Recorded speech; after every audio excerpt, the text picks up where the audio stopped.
Today I'm going to talk to you about my favorite vintage lens for filmmaking, and that is the Nikkor 24mm AIS lens. Earlier this year, I was able to shoot some projects with it, and the overall look that this lens created was unlike anything I've ever shot with before. And the image quality out of this lens comes much more closer to what you would actually see in a film or a TV show, rather than that pristine clinical look that you get out of modern camera lenses. So first, let's talk about my favorite aspect of this lens, and that is the image quality. The center of the frame retains a lot of sharpness and detail that you would want, and towards the edges is where you get a lot of softness and character, and this looks much more organic and film-like.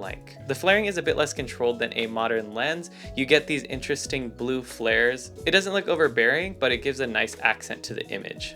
And with this lens, I got one of the biggest compliments I could ever receive, and that is from my fiance. She is always dead honest with me, and when I actually showed her this footage, she said, "This is the first thing you've shot that actually looks like a film, that looks like a movie that I would see on the big screen." And she doesn't come from a filmmaking background, but I was picking her brain a bit on like why it looked like that, and she said something about it just looked filmic. And when I started geeking out for 10 minutes about how I use this vintage lens, she's like, "That makes total sense. That's why it looks like that." And honestly, I feel the exact same way, because everything I shot up until that point was on modern lenses, and modern lenses just look like a video, but when you use a vintage lens, it just looks like a film.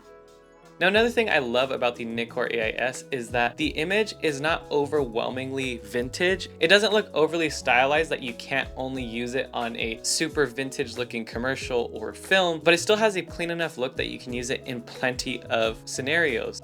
Okay, so now let's talk about the price point.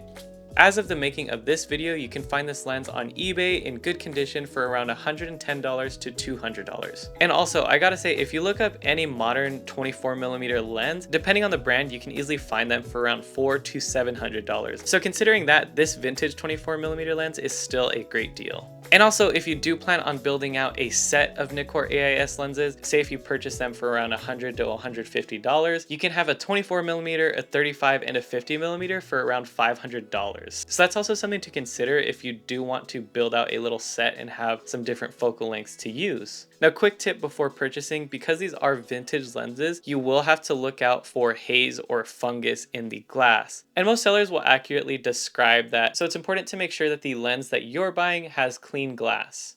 Next, let's go over the build quality.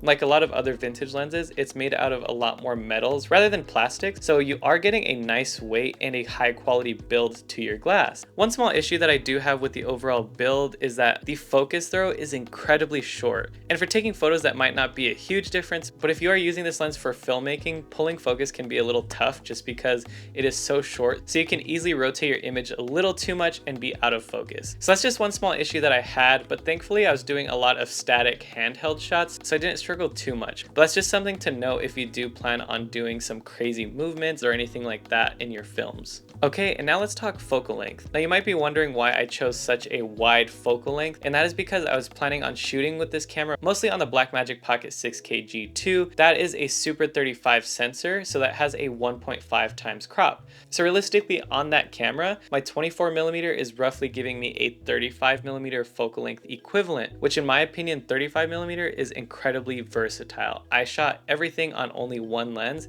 I was able to get close-ups, I was able to get wide shots, and I didn't have to worry about this lens feeling too tight or too wide. I definitely recommend it if you are using a crop sensor, but if you are planning on using the Nikkor AIS lenses on a full frame sensor like my Sony FX3, I would definitely recommend getting a slightly tighter focal length, like a 35mm. So overall, I just gotta say I really loved the image quality and look that I get out of the Nikkor AIS lens. If you are a filmmaker looking to get into vintage lenses, I would definitely check out this set of lenses. They're affordable, they look great, and you can build out a set of these lenses for a reasonable price. Anyways, that is it for this video. I just want to say a huge thank you for watching. I'd love to hear your thoughts in the comments down below on the Nikkor AIS lenses, and I'll see you in the next one.